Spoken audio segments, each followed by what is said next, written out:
It's New Year's Eve! Yeah! And we're counting down into the show. Here we go, everybody. 10, 9, 8, 7, 6, 5. It's Will Ferrell, everybody! Hold on, please. Thank you. I'm sorry, everyone. There's been a terrible incident. A gigantic, magical, flying wine truck has collided with the studio, and there are hundreds of bottles of Sauvignon Blanc everywhere. What? I kid you not. What an idiot. Come on, people. 5, 4, 3, 2, 1. Let's start the show!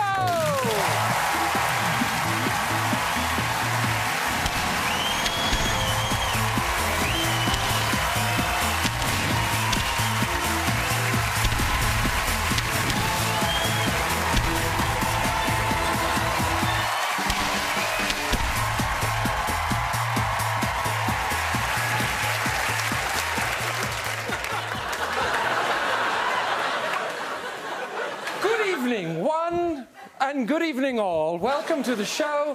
I'm Graham Norton. We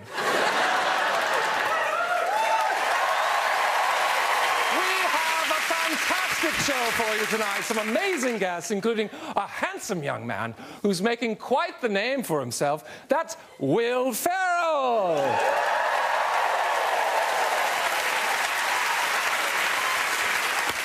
Wow, that guy is ripped. Really ripped. There was no wine. That is not your beard, and that is not your body. Go There away. wasn't any Wait, wine. wait. I saw a wine truck. Wait. Will Ferrell, everybody! He'll be back. He'll be back later. He will. Will Ferrell. Oh. So, it's New Year's Eve. Everyone have a good Christmas? Did you? Really? You don't look well. We've got a great show for you to enjoy tonight. Wherever you're celebrating, whether it's on the beach, on the ski slopes, or on your own local high street. That's me. It really is a magical time of the year, isn't it? And, ladies and gentlemen, we are bidding farewell to 2015 with a great lineup of guests. Not just Will Ferrell, he'll also be joined by his Daddy's Home's co-star, Mark Wahlberg, everyone! Yes! They'll be here later, and we'll have a performance of one of this year's best-selling hits from Years and Years. They're here. Adorable. Has had a phenomenal year, winning the BAFTA, Golden Globe and Oscar for his portrayal of Stephen Hawking in The Theory of Everything. Now he's fit for further glory, playing the first person to undergo gender reassignment in The Danish Girl. Welcome back, Redmayne, everybody! Yay! This way. Hey! I'm really well. Look at you. Have a seat, too. And joining Eddie, it's the Oscar-winning actress who wowed us in The Hunger Games, X-Men and Silver Linings Playbook. Now she's Golden Globe nominated again for her role in the rags to riches movie Joy. Please welcome for the first time to the show the wonderful Jennifer Lawrence! Yay! Oh, always wanted to.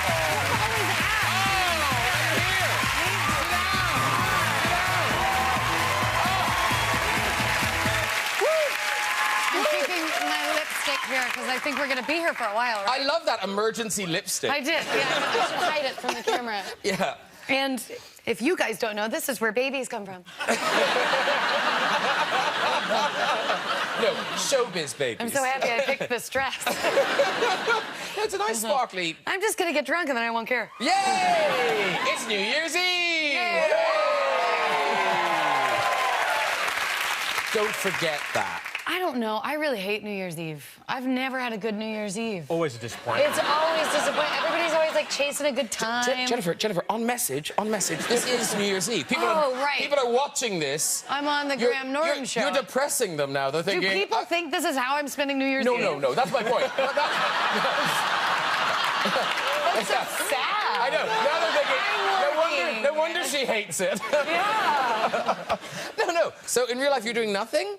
I don't know. I'm gonna like plan on doing nothing, and then if something like lands in my lap, I don't know. I always end up like disappointed, drunk but disappointed. That's my life. That's the title of my memoir. Damn, I should have got that title. Eddie, what are you doing? What I am, do you know what? My wife and I are we're renting this place in the countryside, and we were hoping it was going to be ready. I would love to. Come But unfortunately, apparently, I don't think there are any carpets or anything. So, but we are stubbornly. Why does Jennifer need carpet? Well, she doesn't need carpet. Just bring a sleeping bag, join us around the fire. That's the plan, anyhow. I think. I think he means that I'll only go if there's a red carpet. Yeah, there's no red carpet. Yeah. How will you get in? Where do I stack? Just in the car. How does this happen? Well, listen, Jennifer. Jennifer is returning to our screens in the latest comedy drama directed by David O. Russell. It opens tomorrow. It's called Joy. You play Joy. So tell us about Joy.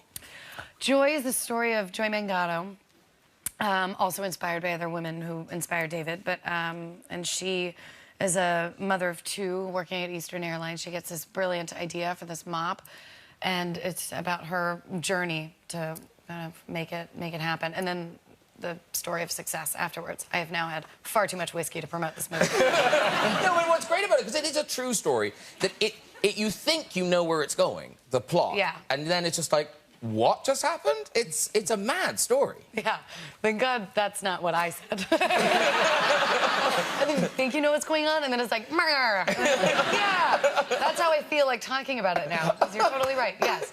Yeah. There are a lot of ups and downs, and some beautiful and scary, ugly sides of success. Yeah. What's it like working with all the Robert De Niro? Oh, it's so fun. Is it kind of fun working Have with you pals? ever had repeated? No, never. No? No one wants me back. Yeah, once bitten. That can't happen. All right, let's watch a clip. This is the clip from Joy, and this is You watch it, I'm gonna change. Okay, sorry, play the clip. You look lovely, you look lovely. This is you and Bradley Cooper, and you fighting for your place on QVC. You said to me that David Selznick, the son of immigrants, married Jennifer Jones, an all-American girl from Oklahoma, because in America, all races and all classes can meet and make whatever opportunities they can, and that is what you feel when you reach into people's homes with what you sell. You said that.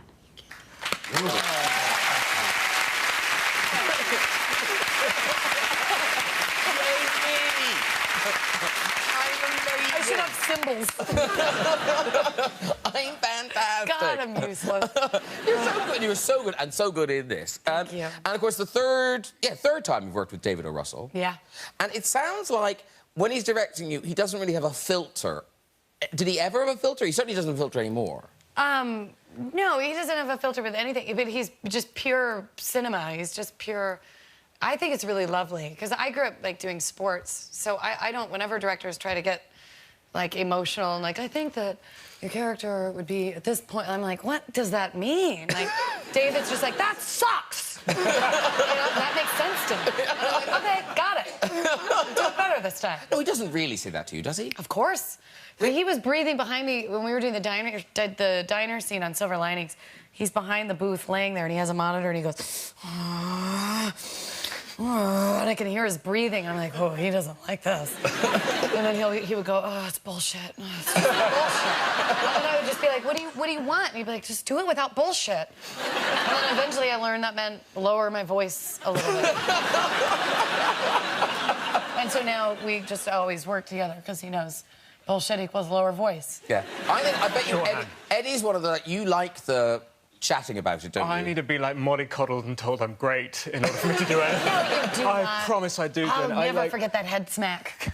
Oh, you're from, what's it called? Theory of Everything. No, but this was... So when we did this interview together, like, Jen, who's done more stunts and sort of action, brilliant set pieces, we were trying to talk about the film Theory of Everything, and she kept going back to the head smack. There's a moment in the film where I hit my head. She was like, tell me how you did it. I know. You literally won an Academy Award for this performance. I haven't said one thing to you about anything artistic about the movie. I'm like, did you do that head smack, bro? I don't I remember in the interview trying to create some really complicated way in which I did it, whereas actually they just sort of put a foam bit on the floor and they just made me tied my hands behind my thing and made me do that. Oh, even whacking your head on foam without holding your hand, like, that's scary. So brave. Hey. And I have a stuffed animal. Well done you. Well done you. Now, well, I don't want to jinx anything, but Eddie Redmayne was here last New Year's Eve. As he left the building, I said, good luck with the Oscars. Only won an Oscar! He won an Oscar, ladies and gentlemen! Thanks for that, Ben. Yeah? Very generous. I was right before you ran out when you were introducing him. I realized we had been, like, talking and catching up, and then you were like, an Academy Award winner. I was like, oh, my God, I totally forgot. Congratulations! Never talked to you after that. I know, and here's... And again... Not on purpose. No. And again, it's weird because you don't want to talk about these things, but you had a bad one. Was it the night you won your Oscar? The night I won my... Oh, I don't want to talk about that night. I had a whole meltdown. Okay. That sounds riveting. I want to talk about that. It was a series of things. It was like a birth control confusion, so I was like hormonal. I fell on my face. I forgot to thank the director. So I was just like, what does it all mean? Nothing! I came home crying, and then my friend was like, ordered the wrong pizza. It wasn't thin crust, it was thick crust. I was just like... I imagine very different scenes in the Redmayne household. Slightly different. Oh, really? Well, basically, I have a plethora of brothers, and their sort of favourite thing is to sort of come... Well, I did this film a couple of years ago called Savage Grace with Julianne Moore. Keep going quickly. It's disastrous. No, you left them at come. Oh, God. And it's going to get worse. So I did this film a couple of years ago called Savage Grace, and it was one of the first jobs that I was so proud of. It was with Julianne Moore. It involved incest. I played her son, and she sleeps with him to sort of try and change her sexuality. Anyway, I was so pleased to have got a job. I'm so proud of it. And they came to the London Film Festival premiere, and it was only sort of as I was sitting down, surrounded by my family, with all my brothers sitting next to my dad, basically looking at him like this, as I was about to have to do a love scene with my mother in the film just to see what his reaction would be. And basically, that's always their thing. They just sort of sit next to... They see who can get closest to Dad in order to watch what his sort of perilous reaction is going to be. Ooh. I had to kick my brother out from, like, award season for a little bit because he tried to arm wrestle Matthew McConaughey. He was, like, not into it. It was Winter's Bone. Nobody knew who I was, so so there was he that. took down McConaughey. And my mom how is your mom during premieres? She's pretty good, actually. She's normal? But only because I always say to her... I remember we had this amazing experience at the Tony Awards when she came as my date, and I was like, Mum, what happens at these things, I think, is they come up on cameras and they look at your face. So when I don't win, you've got to look... You know, you can't get, you know, really angry. And my mum, I love my mum. She is quite competitive. Anyway... this moment happened, and I was nominated for a prize, and then I was lucky enough to win, and I was so elated, but my mum I'd given such a grilling to that she just sort of sat there. I'm not allowed to react. I was like, Mum, I won! That's so funny. Well, the whole family, I'm sure, will be very proud of your new film, The Danish Girl. It also opens tomorrow, and it's had a lot of press, and it is an extraordinary story, and more extraordinary because it's mostly true. Is it all true? Or? You know, so it's based on Lily and Gerda's life, this couple who lived in the 1920s in Copenhagen, and Lily was one of the first people to transition to undergo gender confirmation surgery in the 1920s. And it's really about this. It's a really passionate love story about these two kind of extraordinary people. And this film, they've been trying to get it made for years, and it's been a long road, Graham. But what's odd is that now that it finally comes blinking into the light, it's hit this moment when these issues are more high profile than ever before. But that is just a coincidence? It is, you know, so it's been 15 years in the making, and I was making Les Miserables about 4 or 5 years ago, and Tom Hooper, the director, he gave me this script, and he said he didn't say anything about it. He gave us a surreptitious brown envelope, and he said, have a read of this, and I was completely sucker punched by it. I found it such a beautiful story, and I said, where can I sign up, where can I... And he was like, no, this film's probably not going to happen for a while. And as you say, it's come out at this time, and there's been such a shift in the past year of sort of trans issues coming to the mainstream, but kind of what was staggering for me is their story happened almost 100 years ago, and it's sort of astounding how little progress there's been. It's only in the past couple of years that there really has been some change. And it's one of those weird things for you as an actor that suddenly you have to become a kind of a spokesperson, or you're kind of representing in a way. Well, I mean, it's incredibly... for me, it's wonderful because the story is so beautiful, and the people I met preparing to play the part was people from the trans community who were incredibly generous, and so the whole thing has been privileged, really, and getting to not in any way talk for the community because, but really to try and be an ally, learn to be an ally. Yeah. All right, so we've got a clip from The Danish Girl. This is you and your wife, who we must also mention, because she's fabulous in this film, Yeah. Alicia Vikander. And this is the morning after Lily's first public appearance. Exactly what happened between you and Sandor last night? Nothing. It was nothing. Did he know it was you? It wasn't as simple as that. I watched him kiss you, Einar, so could you please make an effort? He may have known who I was, but I wasn't always me. As I said, there was a moment when I was just Lily, and I think that he could see that. Do you see? But Lily doesn't exist. We made her up. I know. We were playing a game. I know we were. But then... something changed.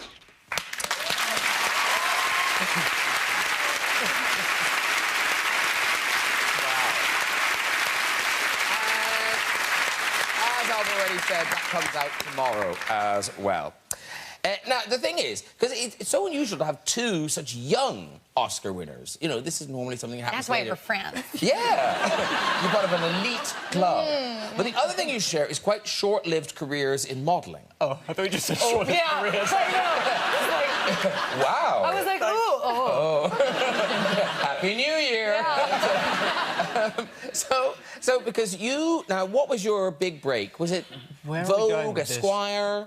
I think all of the above. Talk about your modeling. Talk about it. Or was it, in fact... You want me to talk about my modeling? No. I think he's about to talk about my modelling. Yeah, Oh my no, God, do you have because no, yes, because he did. You look at these. Like, it's hard to make a jumper sexy, True that. but Jumper, sorry. I think he's managed it.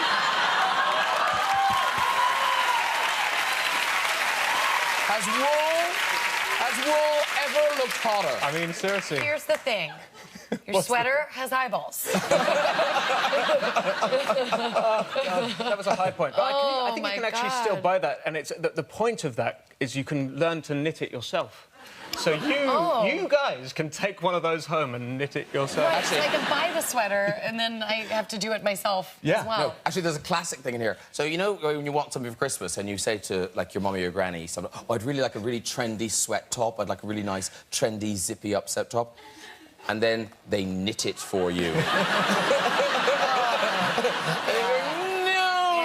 Yeah, that's the Christmas nightmare. It is, isn't it? Yeah. But you still do some modelling, don't you? Sporadically and very unsuccessfully. Oh, stop it! You do big brands. What I did do, I did a campaign for Burberry, which was very amazing, and I did it a few years ago, and Mario Testino shot it.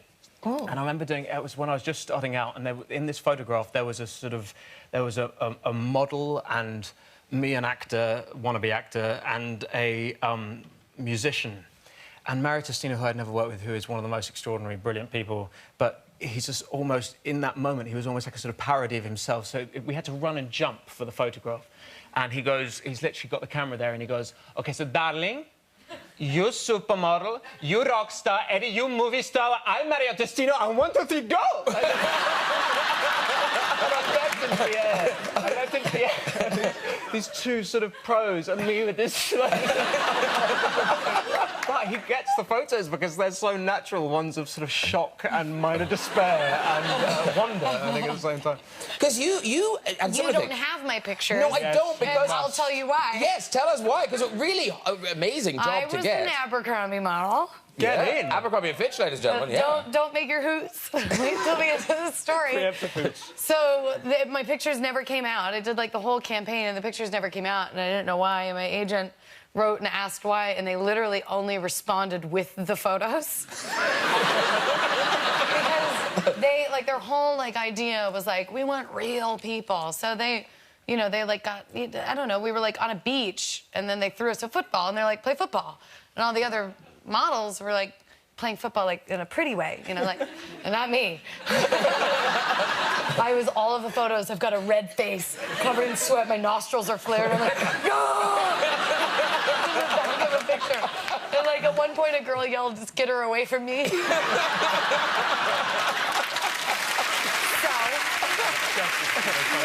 you won't see them in a store, that's for sure. Good luck. Good luck to both of you. Thank you. I wish you all the best with both of these movies and with 2016. Ladies and gentlemen, Eddie Redmayne and Jennifer Lawrence! Yay! And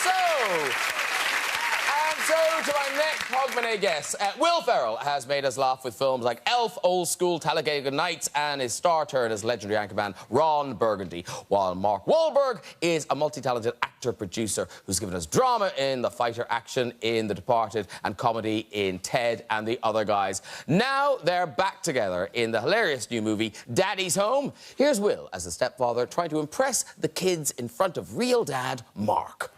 One lucky fan is going to get a chance to shoot from half court to win a family vacation to Disney World! That's right, and our lucky fan is sitting in section 113, row 6, seat 1. Where is he? Let's see it. Where is he? It's 113. It's me. I win. I win. I'm going to make a Disneyland. I'm going to make it right.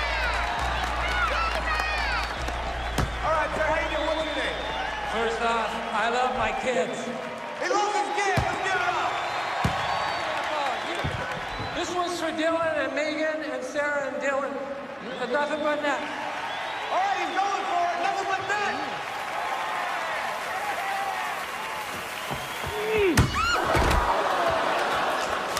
Please welcome Will Ferrell and Mark Wahlberg!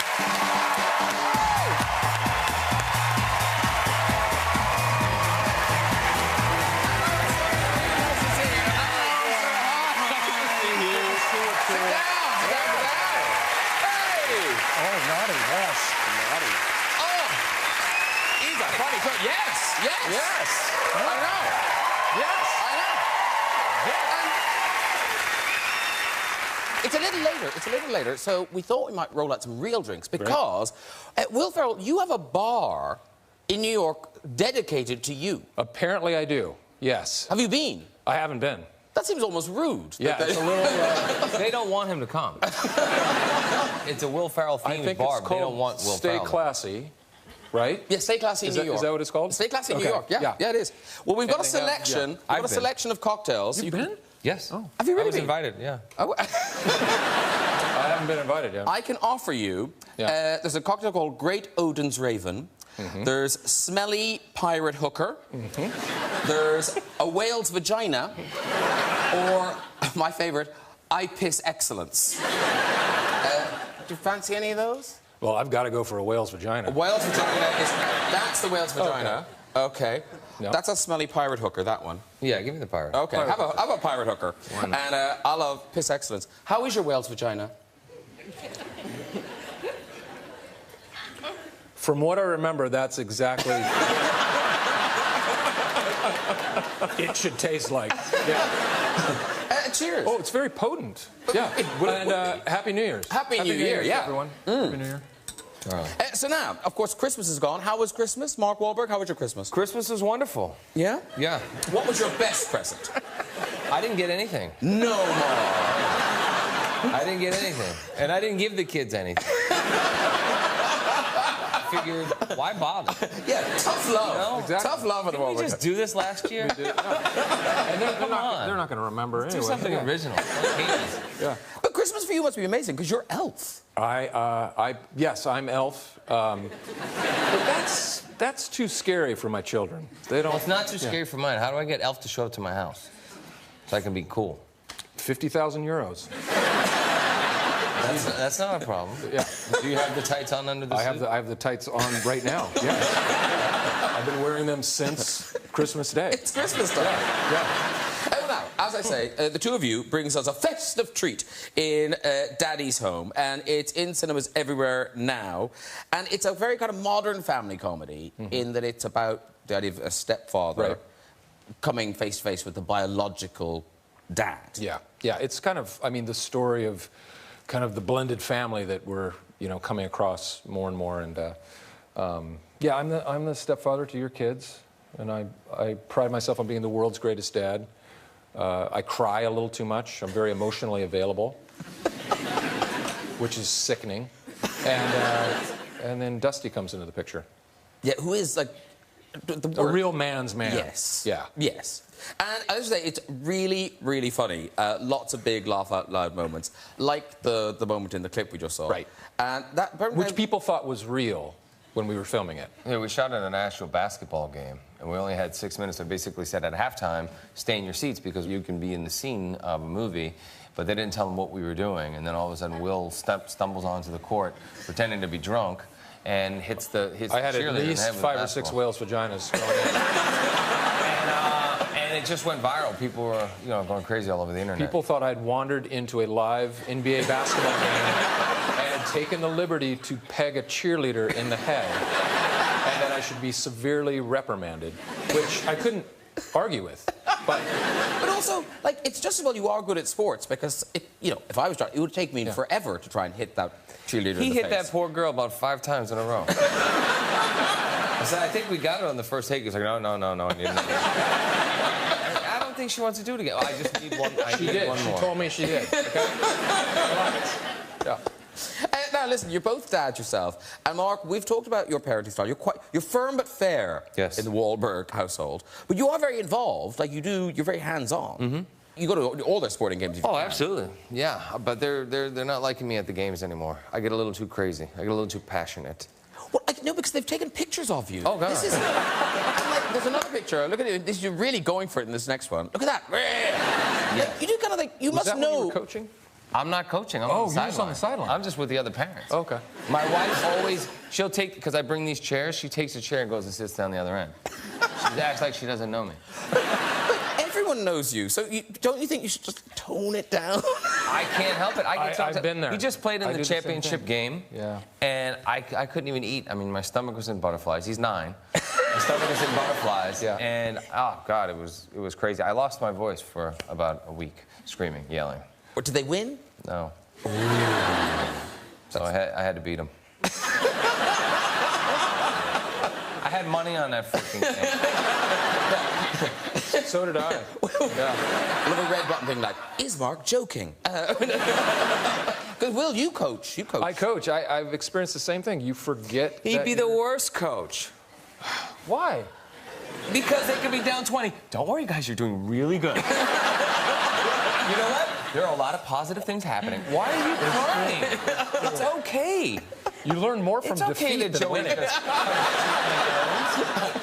Have you ever said that out loud, Will? Sadly, that's exactly my strategy. Yeah. No, but I did have a moment where I was screaming at my oldest son, who was 10 years old at the time, and I was like, Magnus!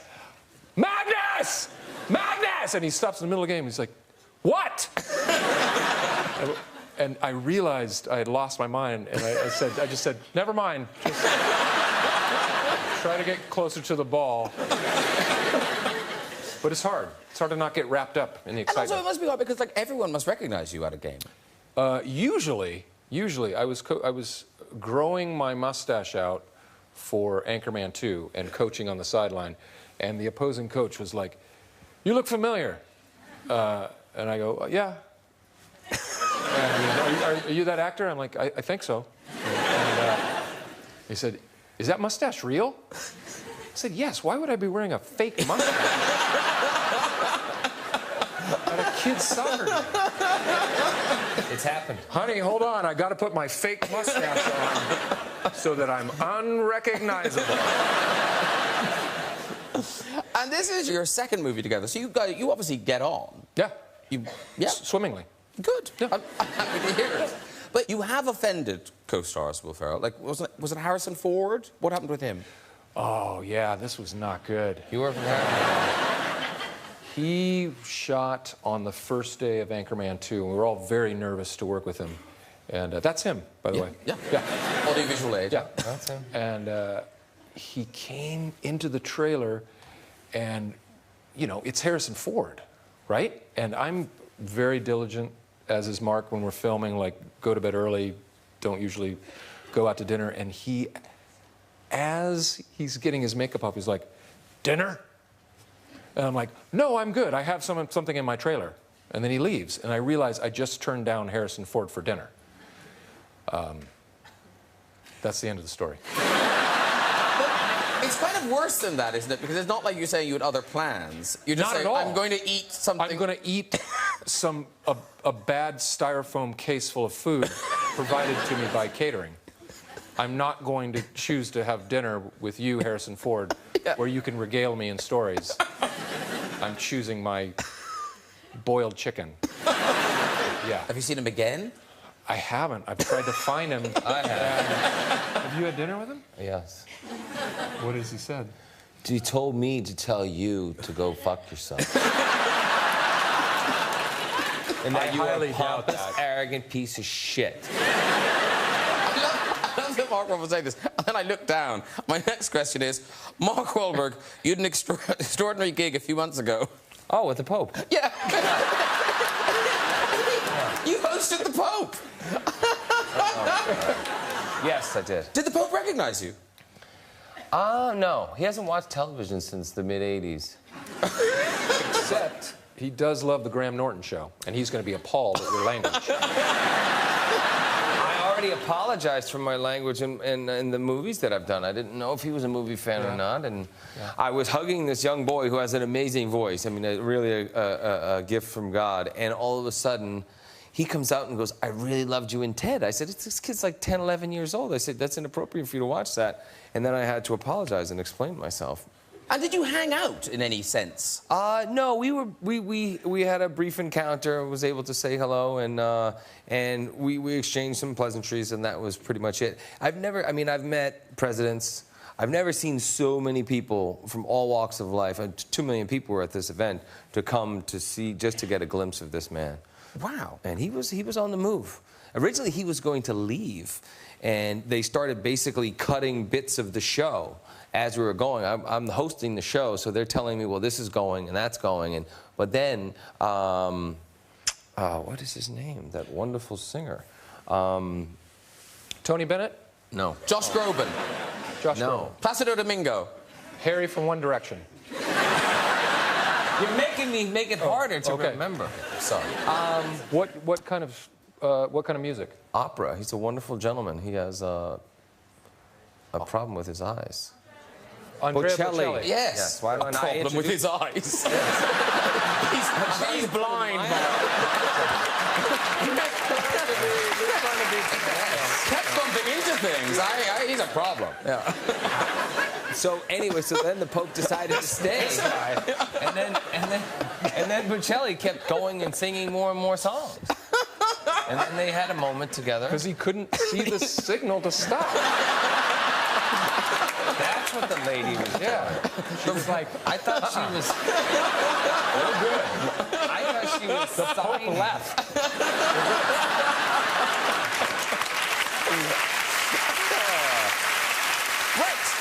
It's time for music, and we're delighted to welcome back a young band for whom 2015 has been an amazing year, here performing one of their biggest hits, Shine. Please welcome Years and Years!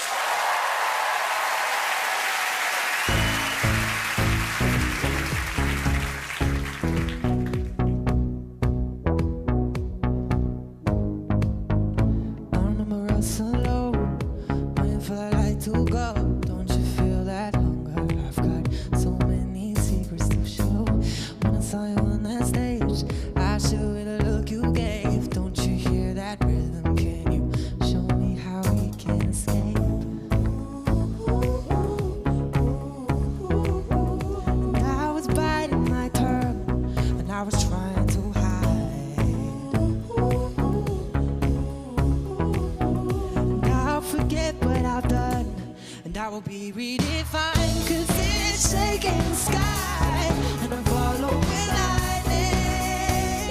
Oh,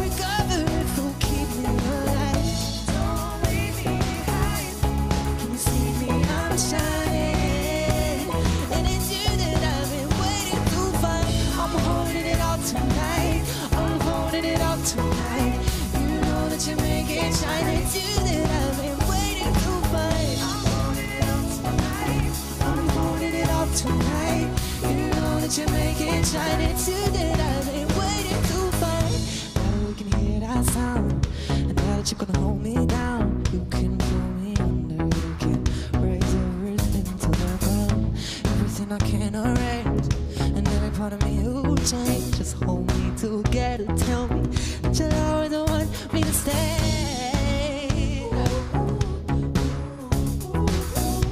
Now it's biting my tongue, and I was trying to hide. No, no, no. And I'll forget what I've done, and I will be redefined. 'Cause it's shaking the sky, and I'm following lightning. I'll recover if you keep me alive.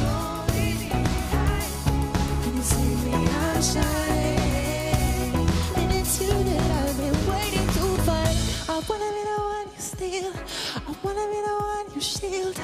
I wanna be the one that your love can heal. I wanna be the one you steal. I wanna be the one you shield. I wanna be the one that your love. 'Cause it's shaking the sky, and I'm following lightning. I'll recover if you keep me alive. You see me, I'm shining, and it's you that I've been waiting to find. Tonight, tonight, yeah. It's you that I've been waiting to find. Tonight, tonight, yeah. It's you that I've been waiting to find.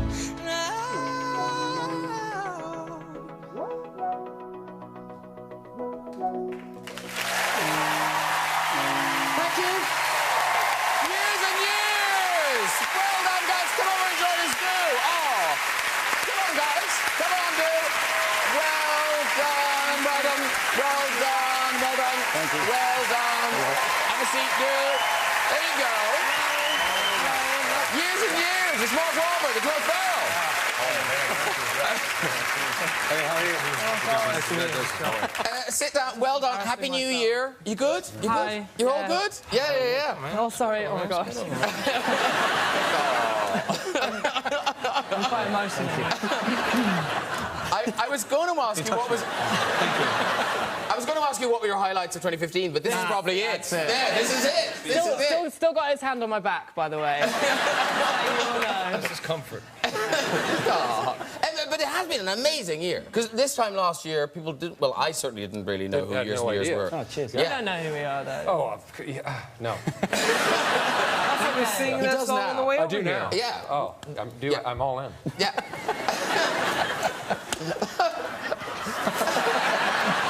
So apart from this, what are you doing tonight? Oh, yeah, because it's New Year's. We're going to have a few Wales Whale's vaginas? vaginas. What does it taste like? Whale's vagina. He wouldn't know. And you would?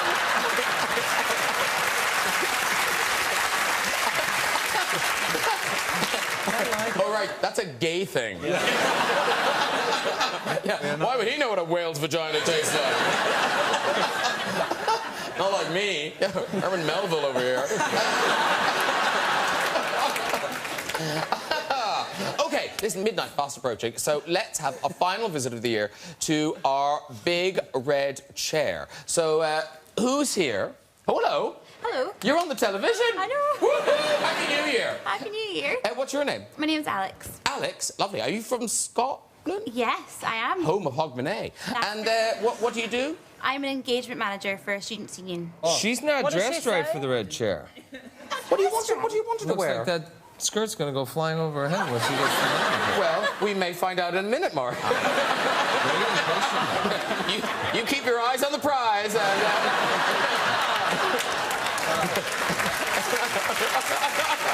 everywhere.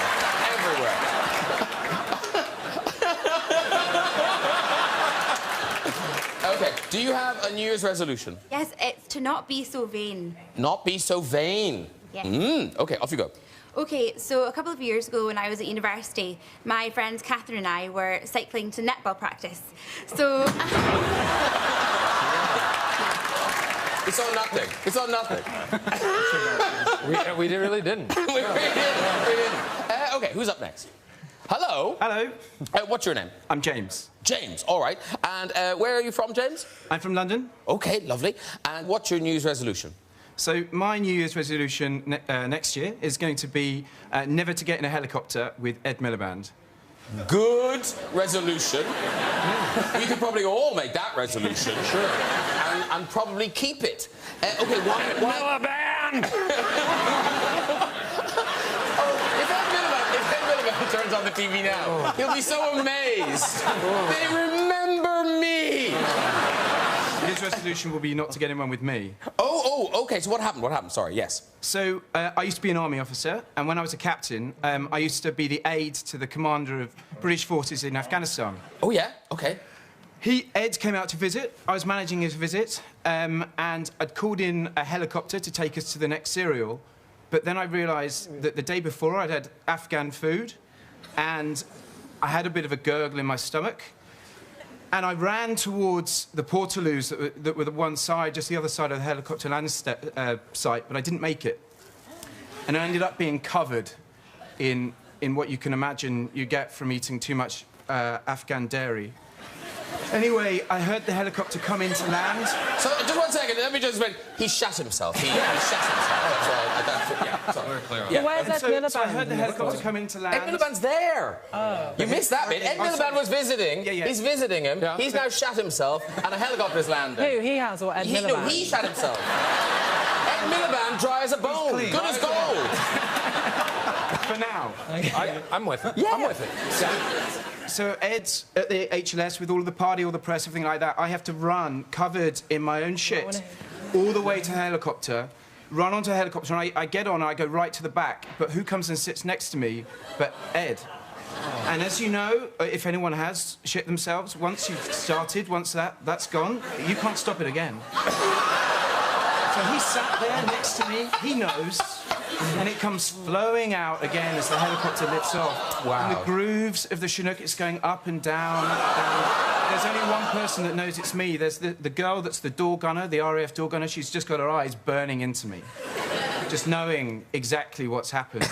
The helicopter has to be down for cleaning for 2 hours, taking it offline. And the best bit is that when Ed was flying back from Kabul to London, the plane that he was flying on had to get diverted to Muscat because he came down with the same sickness and he was stuck there for 24 hours. That is a very good story. Quick question. Stay there. You're going to walk, but we need to go to the quick question. What's the name of the restaurant, or are they open on New Year's Eve? Great goat. You can walk. Right. There you go. That was compelling. That was compelling. That was very good. Well done, everyone in the big red chair. And if you'd like to join us on the show and have a go in that chair, you can. Contact us via our website at this very address. That is it for tonight, and indeed for this year. Thank you to all my guests tonight, Jennifer Lawrence and Eddie Redmayne. Years and years. Mark Wahlberg. And Mr. Will Ferrell. We'll be back on Friday the 8th of January with musical guest James Bay, comedian Tracy Ullman, and the magnificent Ray Fiennes. Until then, have a very happy New Year. Good